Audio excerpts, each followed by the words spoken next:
Nous sommes de retour sur Motors Inside pour parler de ce Grand Prix du Japon. Et cette fois, ça y est, Max Verstappen est champion du monde pour la deuxième fois de sa carrière. Et on va en discuter dans des conditions très particulières. Fallait-il attribuer tous les points ce Grand Prix sous la pluie, bon, c'était aussi très compliqué. Voilà, il y a plein de détails qui ont fait que ce Grand Prix était à la fois pas fantastique au niveau des enjeux, mais à la fois très riche en enseignements. Et ces enseignements, on va les détailler tout d'abord en compagnie de Romain qui revient parmi nous. Bonsoir. Et bonsoir à toi. Et puis Guillaume qui est souvent là et qui est quasiment toujours fidèle au rendez-vous. Salut Bastien, salut à tous. Voilà, alors Max Verstappen, champion du monde pour la deuxième fois, et il ne le savait pas après la ligne. Un cafouillage de la FIA comme celui-là, bon, alors c'est un cafouillage oui et non, parce qu'en fait le règlement a été appliqué. Le règlement c'est celui-ci, si entre 50 et 75% de la distance est couverte, en principe, les points ne sont pas attribués en entier, sauf si la course va jusqu'à son terme, et là c'était le cas malgré les conditions et plus de 2 heures d'interruption. Messieurs, cette ligne de règlement de la FIA aurait-elle dû être clarifiée un petit peu plus tôt? Parce qu'elle existe, mais personne ne la connaissait vraiment. En fait, le problème qu'il y a eu, c'est que l'affichage était assez brouillon. Il y a eu, bon, on en reviendra par la suite, mais bon, il y a eu plusieurs cafouillages au niveau de la FIA sur ce Grand Prix. Mais comme tu le dis, le règlement a été appliqué. Et en fait, ce qui est dommage, c'est que ça a privé un petit peu le Max Verstappen lui-même de pouvoir célébrer son titre d'une manière complètement correcte. Et finalement, c'était assez particulier de le voir apprendre le titre par Johnny Herbert, je crois qu'il donnait les interviews, et ensuite de demander aux autres pilotes dans la cool room, mais c'est vraiment sûr, c'est moi qui suis champion, c'est assez particulier à voir. Mais bon, ça fait aussi de ça que on retiendra ce Grand Prix du Japon comme étant le Grand Prix de la confirmation de Max Verstappen. Oui, c'est sûr que voilà, les circonstances, malheureusement pour Verstappen, parce qu'il mérite son titre, enfin, il n'y avait rien à dire là-dessus, il a piloté, il a été au-dessus du lot toute la saison, mais c'est vrai que les circonstances, c'est un peu moyen, et puis quand on l'a vu assis là sur son trône à la fin dans la cool room, enfin, on sentait qu'il était un peu mal à l'aise, le garçon. Donc ça gâche vraiment le truc. Après, c'est sûr qu'au niveau des règlements, etc., moi, personnellement, il y a des lignes du règlement que je ne connaissais pas forcément. Et là, c'est vrai que ça a été un flou artistique, même au niveau des journalistes, que ce soit sur Canal+, ou Mhm. même sur F1 TV, ou Sky Sport. Enfin, il y a différents comment dire, médias. Tout le monde était un peu perdu quoi, sur cette ligne-là. Mais les écuries aussi. Donc, c'est vrai que ça a gâché un peu la fête pour Max Verstappen, qui ne méritait pas ça. Et puis, aux yeux du grand public, qui n'est pas forcément connaisseur de Formule 1, ça fait le deuxième titre qui est attribué dans des conditions un peu, un peu bizarres. Et si on se place dans un aspect commercial et business, c'est vrai que ça donne l'impression qu'on voulait vraiment que le titre soit attribué là, avec le retour de Honda chez Red Bull, etc. Enfin, ça faisait un peu de loin, un peu Ça fait manipulé. très Même si Netflix ce en n'est pas le fait. cas, mais ça donnait un peu cette idée-là de loin.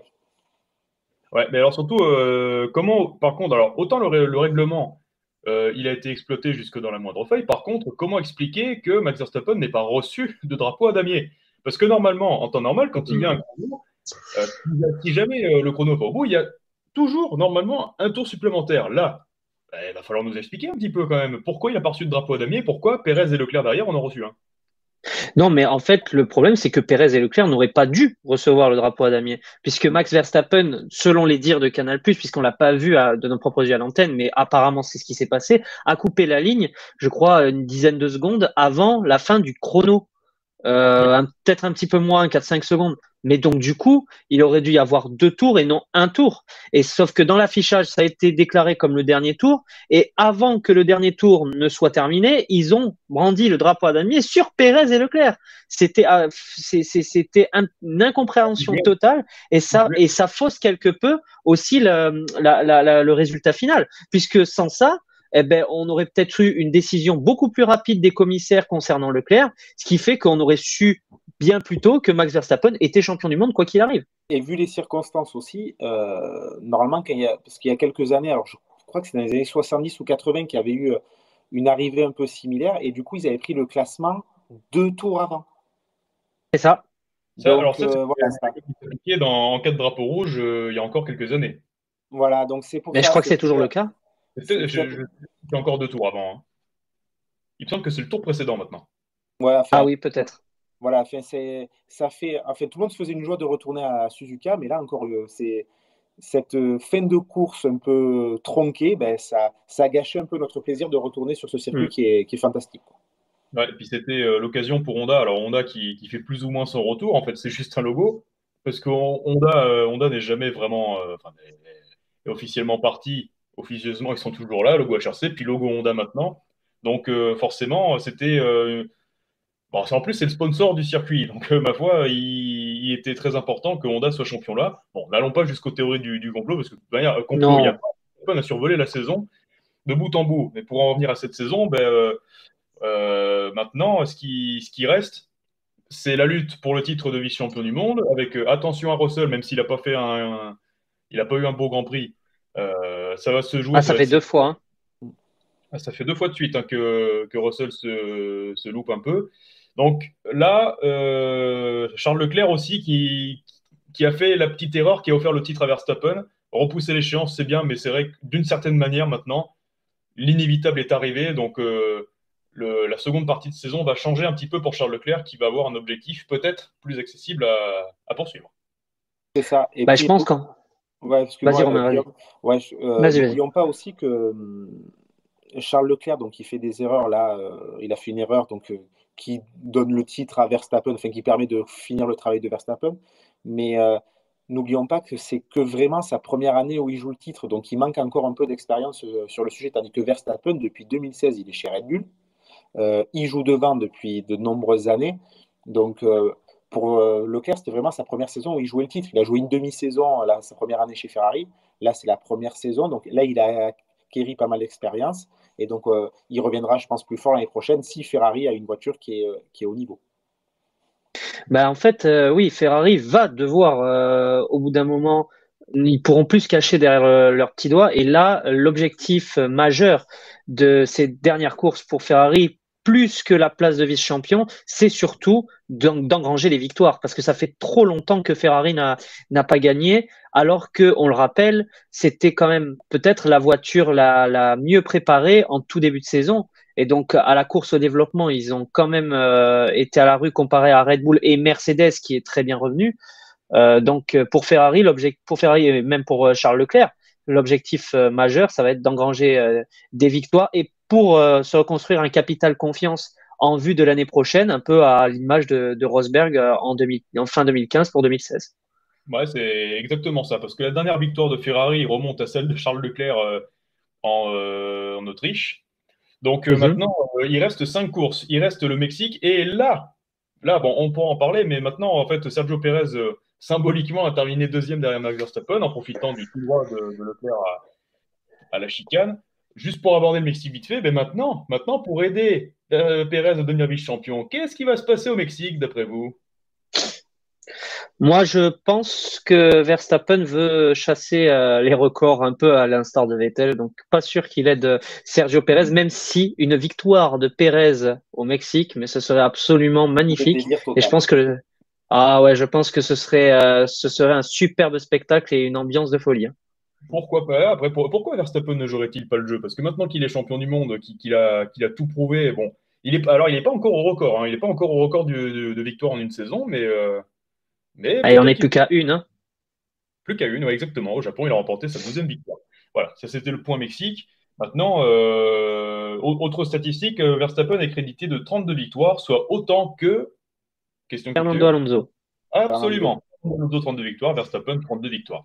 Donc Verstappen, voilà, bon, bah, son titre ne souffre d'aucune contestation possible. Ça a été polémique l'an dernier. Et là, par contre, bah, Rien à qu'est-ce que vous dire. Ouais, voulez? c'est même, ouais, c'est hallucinant. C'est hallucinant. Il a 24 ans, 25 ans. D'accord. C'est ouais, c'est hallucinant en fait d'avoir des statistiques pareilles à cet âge-là.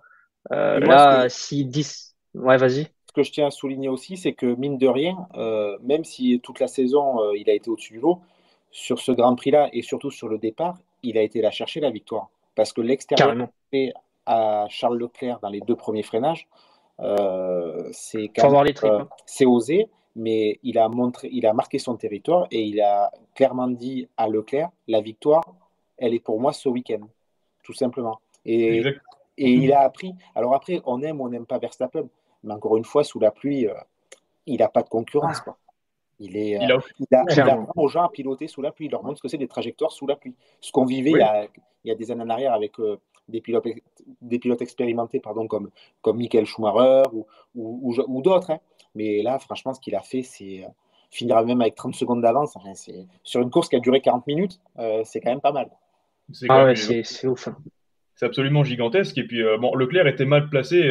Si c'était sur le sec, Leclerc serait resté devant parce que les trajectoires qui marchent sous la pluie, c'est l'extérieur. Mm. Donc c'est Ben, aussi. et pour la deuxième fois consécutive, on a de la pluie. Et pour la deuxième fois consécutive, c'est peut-être la pluie qui nous a volé une grande partie du spectacle. Étrangement, Et voilà, c'est assez particulier. étrangement, oui, parce que sous la pluie, il n'y avait pas de DRS. Donc, alors, Comme, en soi, comme on comprend quoi. que maintenant, il fallait aller chercher la place de devant au trip, quoi. Il fallait plus pousser. Donc, ça donnait un aperçu de ce que pouvait donner une course sans DRS sur une piste plus ou moins sèche. Donc, Ben, c'est d'ailleurs pour ça, Bastien, je te coupe, que Hamilton n'a pas réussi à doubler Esteban Ocon. Hein. par exemple, oui, mais on y vient après, Esteban Ocon. On va y venir juste après, parce que de toute façon, on va bientôt finir ça. Mais exactement, l'exemple est bien trouvé. Euh, Même Sergio Pérez a dû attendre une erreur de Charles Leclerc pour pouvoir passer enfin, pour, en tout cas, l'avoir au jeu des pénalités. Leclerc a pris 5 secondes, mais c'est comme ça que ça se passait à l'ancienne. Et c'est peut-être ce que les fans voulaient voir en dépit d'un spectacle un peu amoindri. Oui, c'est possible. Et oui, pour en revenir à Leclerc, quand tu entends qu'au bout de, je sais pas, 3 ou 4 tours, je sais plus combien il disait, dire qu'il avait plus de pneus, de dire qu'il a tenu quand même 40 minutes. Alors, il a pris cher par rapport à Max, mais derrière, il a su contenir Sergio Perez jusque dans l'avant-dernier tour. C'est quand même magnifique, hein, ce qu'il a Euh, réussi à faire. hmm. Et Et quand on voit même l'état s'il y des avait pneus à qu'une la seule fin de la trajectoire. Ferrari par rapport à la Red Bull, c'est quand même impressionnant. Il était pratiquement en slick à la fin de la course. Quoi. La Ferrari a Ah vraiment ouais, c'est fait du pneu sur ce tarmac. Ah ben on l'avait Exact. avec Carlos Sainz, hein, de toute façon. C'est ça. Bah, Carlos Car- Sainz, Poum. évidemment, Carlos Il n'a Sainz, pas eu le temps. Il a pas eu le temps de voir ses pneus arriver au bout. ah non, et puis alors Carlos Sainz qui s'est sorti au premier tour, et puis ça nous laisse l'occasion aussi de parler de ce fameux tracteur sur la piste. Mon Dieu, mon Dieu, mon Dieu, mon Dieu, mon Dieu. Que de mauvais que d'enseignements pas tirés et que de colère légitime de la part de Pierre Gasly. Lui aussi, on y revient juste après, mais déjà, même quand on est sous régime de drapeau rouge, que fait un tracteur en plein milieu de la piste en sachant que les pilotes, bah, ils ne le voyaient pas. C'est dans Spawn, un virage en aveugle. Ils ne pouvaient pas attendre que les voitures rentrent toutes ensemble. Incompréhensible. Voilà, enfin, moi sur ce sujet-là, enfin, il y a beaucoup de choses qui ont été dites, qui ont été écrites. Je pense que, enfin, il y a plus rien à dire là-dessus. Tout le monde, enfin, les gens ont vu les mêmes images que nous. C'est pitoyable encore à l'heure actuelle de pas forcément tirer les leçons du passé, quoi. Donc moi, je veux pas m'étendre sur le sujet parce que ça me fait mal au cœur de me dire que malgré ce qui s'est passé, en plus sur ce circuit-là, dans les mêmes conditions, il y a eu un accident mortel. Là, on est passé pas loin de la correctionnelle parce que le moindre écart de Gasly ou le moindre aquaplaning ou autre, c'était l'issue, on connaît tous l'issue. Donc voilà, Complètement. il y a, Mm. voilà on a tous notre avis sur le sujet, on a tous le même avis même. Moi, je ne vais pas m'étendre plus là-dessus parce que ça me fait mal au cœur d'en parler, quoi. Franchement, honnêtement. Ouais. Guillaume. Ouais, ben, moi je pense que Romain il a plus ou moins très bien résumé la situation. C'est inacceptable, c'est scandaleux, c'est tu peux leur donner toutes les raisons du monde. Bien évidemment ils voulaient pas créer un danger pareil, mais un manque de communication ou je ne sais quoi fait que tu mets les pilotes dans une situation de danger extrême, les commissaires dans une situation de danger extrême eux aussi, puisqu'il y a les véhicules qui passent encore. Voilà, je pense que quand on abordera le cas Gasly, on parlera de la pénalité parce que alors là, c'est encore plus un scandale. Oui, oui, Mais, oui. au niveau du tracteur sur la piste, je pense que, comme l'a dit Romain, chacun a son avis sur le sujet et on est plus ou moins tous d'accord là-dessus. Et je trouve ça, je pense que Philippe Bianchi a bien résumé la situation, c'est-à-dire que c'est inacceptable. Voilà, c'est inacceptable et c'est pas respecter la mémoire de Jules. Voilà. Non, non, non, absolument pas. L'organisation du Grand Prix du Japon va pas laisser un joli souvenir à cette édition 2022. C'est vrai qu'il y aurait beaucoup de choses à dire et puis ça nous ferait un débrief de 10 heures. Donc, euh, donc C'est voilà, je pense sûr. que donc ce tracteur-là n'avait rien à faire là.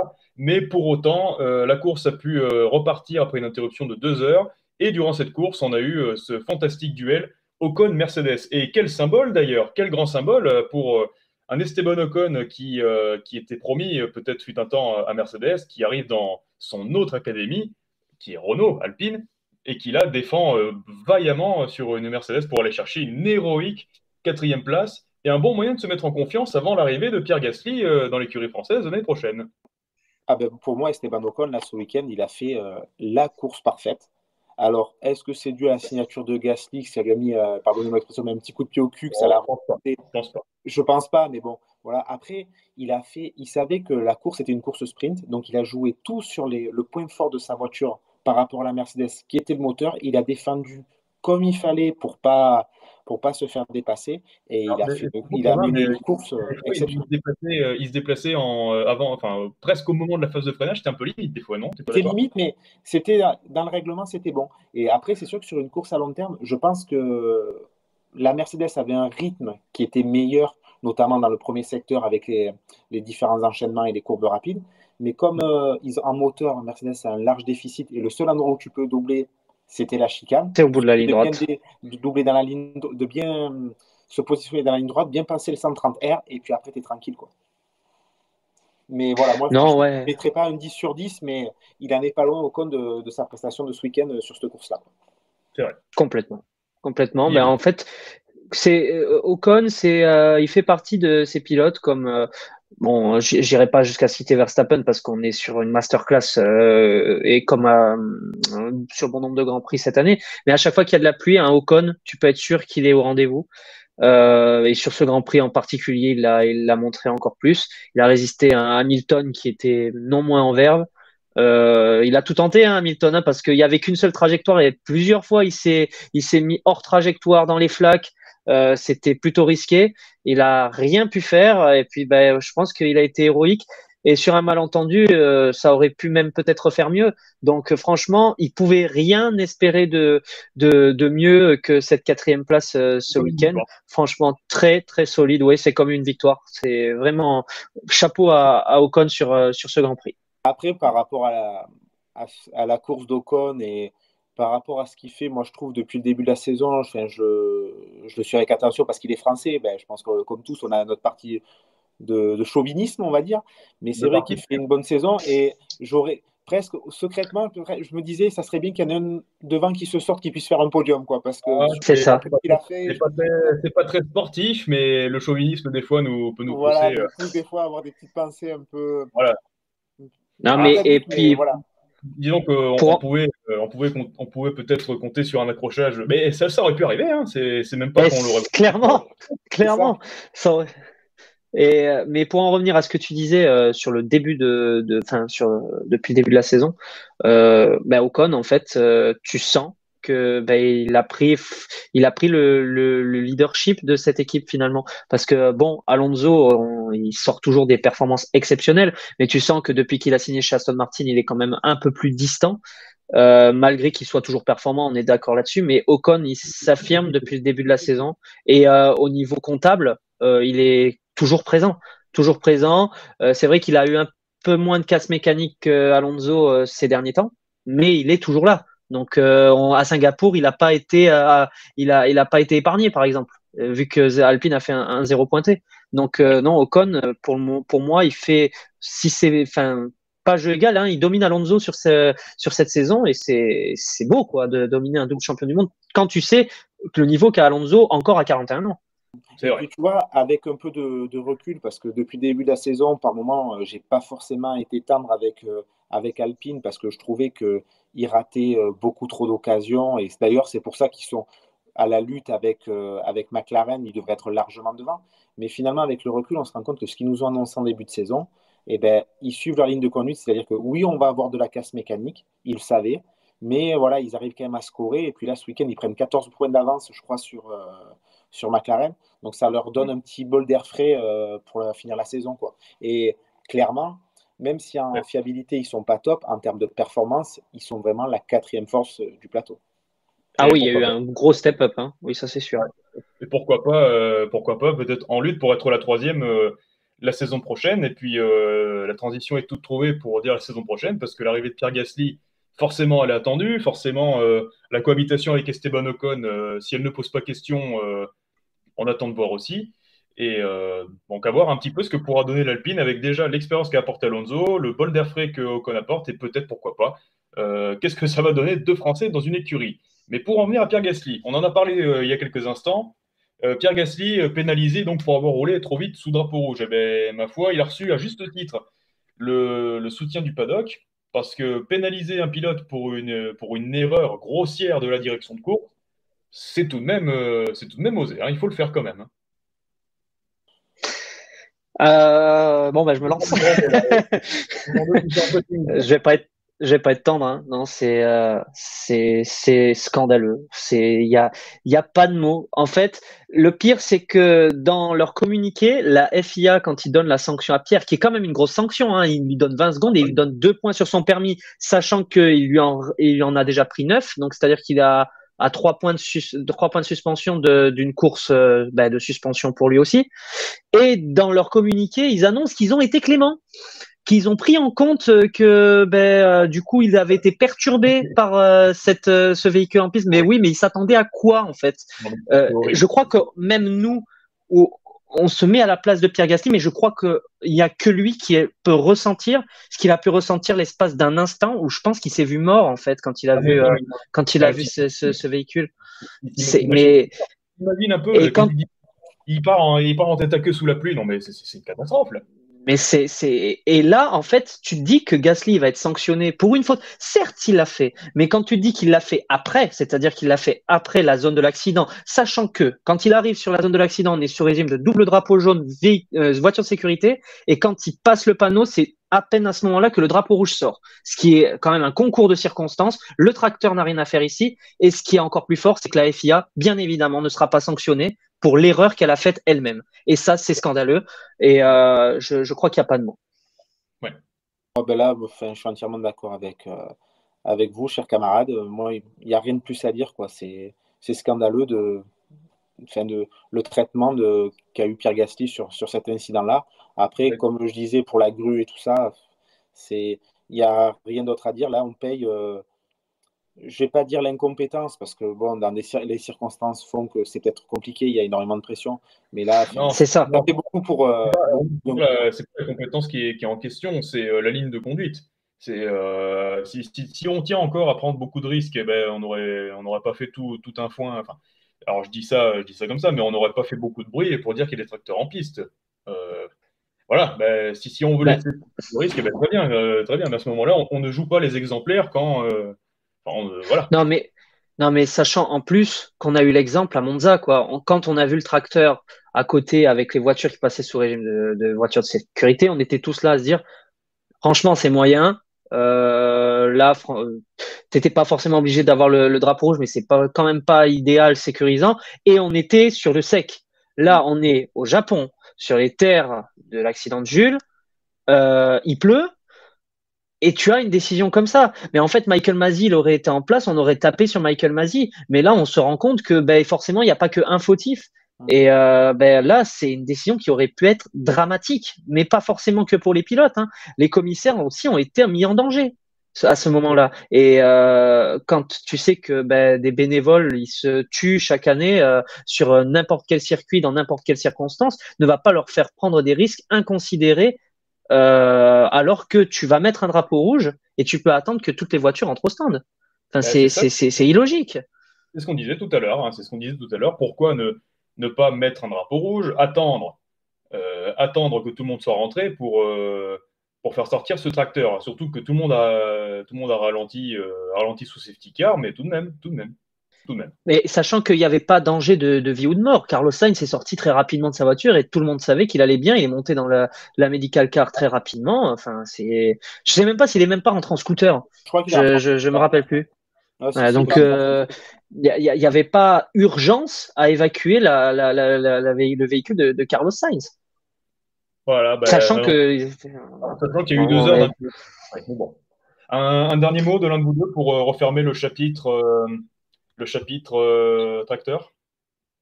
Ben, on va dire plus tard Euh, ça. C'est bon, on n'est jamais à l'abri que ça revienne une prochaine fois. Ah, On bon, n'espère pas, mais voilà, c'est un peu du on sait des fois respirer que quand même. malheureusement, Heureusement qu'il y a. une faute humaine peut arriver, quoi. Voilà. Oui, voilà. allez. Et Ouais, en fait, voilà, qu'ils écoutent l'interview de Fred Vasseur sur Canal+, et je pense qu'il a tout dit. Voilà. Investiguer, c'est le bon mot, et il va falloir trouver des bonnes solutions pour que ça n'arrive plus. exactement. Voilà, bon, alors ce tracteur, on espère qu'on ne reverra plus ça. Un petit focus sur 2 pilotes qui nous ont fait plaisir. Le premier, c'est Sébastien Vettel. Magnifique, une nouvelle arrivée dans le top 10. Et puis quel top 10? La 6e place. Ah, moi, il m'a Magnifique. régalé Vettel, franchement, sur ce Grand Prix-là. Alors déjà, le contexte, on sait qu'il adore Suzuka. Il revient là-bas, il a énormément de fans, donc on sentait qu'il avait envie de se faire plaisir. Ensuite, sur la course en elle-même, Aston Martin n'avait rien à perdre. Ils ont tenté un coup stratégique, ça marche. Et pour une fois, ça me fait plaisir de me dire que cette écurie-là, ils ont tenté quelque chose. Comme je disais dans les débriefs précédents, ils avaient zéro ingéniosité, zéro risque stratégique. Là, ils ont pris un risque. Ils n'avaient rien à perdre. Ça a marché, 6e place pour Vettel devant ses fans japonais. Enfin, c'est Superbe. magnifique. Et puis une bataille avec Alonso, bon, qu'on a encore hanté à cause de la production de télé, mais bon, ça c'est autre chose. Euh, Bon, ils sont arrivés. Enfin, je me suis vu, désolé de le dire, mais dans Cars, quand ils arrivent côte à côte, quoi. Enfin, c'était exactement ça quand on a vu les images. Mais c'était une super image, une belle c'est bataille dommage, avec eux. C'était dommage top. d'avoir raté ce finish quand même, hein. Surtout qu'Alonso revenait comme un avion. Mais, Ah ouais. mais surtout, Aston Martin, alors je te laisse aussi réagir, Guillaume, mais qui aurait cru ça en début de saison quand même? C'est cette voiture qui avance pas, qui casse. Franchement, chapeau, hein. Ben ouais, là, Aston Martin se reprend bien. Voilà, quand ils font des bonnes performances, on les a salués à Singapour parce ils ont optimisé ce qu'ils pouvaient optimiser. Là, ils ont fait aussi un bon Grand Prix et c'était pas gagné quand même pour Sébastien Vettel parce que au départ quand même, il fait un tête à queue et il repart dernier. Hein. Donc là, c'était hyper osé et puis Vettel y est pour beaucoup, quoi. Il a été ultra performant. On avait l'impression il retrouvait le souffle de ses 20 ans. Est-ce que c'est l'annonce de sa retraite qui a fait ça? Certainement. Il est sur un circuit qu'il aime bien, comme tu l'as dit. Non, on est sous la pluie. Et puis sous la pluie, voilà, Vettel, c'est pareil. C'est toujours un gars sur lequel tu peux compter. Non, ça faisait plaisir à voir. Et je peux pas m'empêcher de me dire que il n'avait pas eu cet incident au premier virage, qu'est-ce qu'il aurait pu aller chercher de plus? Oh, C'est parce que franchement, pas grand-chose de plus, hein, je pense. Pas grand-chose. Je oh, pense. tu sais, au niveau du rythme, c'était très intéressant quand même. Hein. Ouais, il était pas, ouais, il était relatif, ouais, plus ou moins dans le rythme d'Ocon et Hamilton, par exemple, mais parce que les deux, C'est ouais, ils ça. étaient en bas. Ouais, mais Et c'est franchement, bien, belle mais performance de Vettel. Voilà, c'est ça. Ça n'enlève en rien à sa performance et il mérite amplement le titre de pilote du jour d'ailleurs. ah oui, largement, très très largement. Donc Aston Martin, bah, il se retrouve 6e au championnat parce qu'à côté, bon ben As, ça marche pas. Bon, si jamais on s'était réveillé en cours de Grand Prix et qu'on avait vu Schumacher 5e, on se serait demandé, ah mais qu'est-ce qu'il fait là? Mais non, non, non, non, non. Il était autant bien sûr. Parce que As, ça ne marche pas du tout. Et puis par contre, bah, il y en a un pour qui ça a marché très étonnamment d'ailleurs, qui marque ses premiers points de la saison. Latifi, Nicolas Latifi, qui a humblement accepté son départ de la Formule 1, futile pour toujours, mais bon, bah, 2 points, 2 points bah, au jeu du règlement, bien sûr, pour Latifi, ça fait du bien. C'est pas, bon, on va pas dire que c'est anecdotique, mais c'est bien. C'est C'est mérité, bien. et c'est mérité. Puis à chaque fois, c'est un pilote qui performe quand il est dans des conditions un peu bizarres. C'est ça. Au Il est Hungaroring pas l'année dernière. mal, Voilà. Latifi. Non, c'est bien pour lui. Et puis ça lui redonne un petit coup de boost pour finir la saison. Et puis, c'est pas un mauvais pilote. Et espérons qu'il rebondisse après dans d'autres catégories. Mais c'est bien pour lui de regagner un peu de confiance en marquant ses 2 points, quoi. Bon, il faut C'est pas se fâcher. ça. Excuse-moi Guillaume, mais il faut pas faire preuve de mauvaise foi parce que le pauvre Latifi, on l'a un peu attaqué aussi, hein. J'allais le dire, j'allais le dire, ouais, c'est ça, on l'a tellement taclé cette saison, à raison, hein, parce que bon, il nous a donné du grain à moudre, mais Ouais, non, là, il a été bon, et puis il a il faut le été, c'est comme Vettel, il a osé, comment? excuse-moi, mais il faut oser rendre à César ce qui est à César, hein. Il a été bon, faut le dire, hein. C'est ça, et puis il a osé tenter le pari au même moment que Sébastien Vettel. À cet instant, tu savais pas si les intermédiaires ça allait fonctionner, s'il allait avoir de l'aquaplaning, tu pouvais pas savoir si c'était la bonne stratégie. Ils l'ont tenté, ça a fonctionné, et il a tenu derrière, parce que mine de rien, voilà, il fallait quand même résister à toute l'armada qu'il y avait derrière lui, et il l'a fait de très belle manière. Donc, chapeau à lui, il mérite amplement ses points. Voilà, ça sera la course de sa saison à Nicolas Latifi et ben, bravo à lui, tout simplement. Ouais, bon, ah, bah, après la course de sa saison pour l'instant, parce que si jamais il y a une folie, si jamais il gagne un des 5 derniers Grands Prix, Ben, voilà. pour tes pronos, ce serait bien. Oui, ça serait bien, ouais, parce qu'il y en a un d'entre nous qui s'est fait une spécialité des pronos un peu fous, et puis dans le débrief précédent, je vous invite à aller le regarder. À la fin, on essaie d'établir un podium de fous. On avait dit quoi? On avait dit Tsunoda, Latifi, Schumacher. Ouais, un truc comme ça, ou Stroll, mais ouais, voilà, il y avait Schumacher et Tsunoda dans le, il y avait Latifi et Tsunoda dans le lot, hein. Tsunoda qui gagnait le Grand Prix. Bon, bah, du coup, bah, Voilà. pour Tsunoda, raté, hein, c'est moins qu'on puisse dire. Et puis enfin, Latifi a tenu derrière lui les deux McLaren, donc il a fait un petit peu le jeu d'Alpine pour la lutte au championnat constructeur. Clairement. Voilà. Ben, McLaren, c'était pas ouf, ouf, hein, sur ce Grand Prix, hein. Non, non, non, non, non, pas vraiment. Non, belle moisson à Singapour, mais par contre, Suzuka, alors pas nulle part, mais pas dans le coup. C'est ça. Voilà, c'est ça, c'est ce qu'on disait hein, sur les grands prix qui allaient arriver quand on a fait le débrief de Singapour. C'est pas forcément des pistes qui vont convenir à la McLaren, donc Alpine a tout à y gagner, à scorer des points quand ils pourront les scorer. Donc à voir sur le reste des grands prix à venir. Romain, dernier mot avant d'évoquer très rapidement le Mexique. Non, après, je pense on a tout dit sur ce Grand Prix. Après, oui, c'est vrai que je vais juste revenir sur Aston Martin. C'est vrai que Ouais, rapidement, ouais.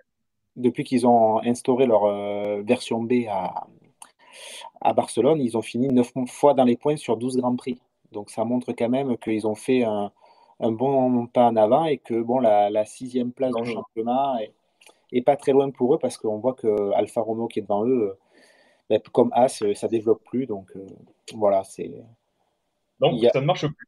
ça ne marche plus. Voilà. Voilà, bon. Eh bien, écoutez, voilà pour le chapitre Grand Prix du Japon. Alors maintenant, il est l'heure d'aborder le Grand Prix des États-Unis. C'est la prochaine étape et non pas le Mexique. Un circuit de moteur aussi, le circuit d'Austin. Et puis allons savoir s'il va pas non plus pleuvoir là-bas, hein, on ne sait jamais. Mais sur un circuit de moteur, on peut penser à Alpine, on peut penser bien sûr à Red Bull. Donc ma foi, ça peut être un Grand Prix assez disputé, Austin, hein, et ça nous a parfois réservé des belles courses.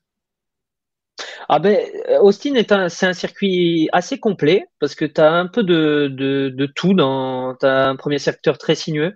Le deuxième, c'est de la ligne droite, donc très moteur, et le troisième assez technique aussi. Personnellement, à Austin, je vois bien un rebond de Ferrari. Je vois bien Charles, au moins pour la pole, tu sais, aller chercher la pole position. Après, pour la victoire, c'est un peu plus compliqué, mais je pense que le Grand Prix risque d'être disputé entre Charles, Max et peut-être leur lieutenant. Voilà, c'est pas très farfelu comme prono, mais je pense qu'on devrait pas être trop loin de ça.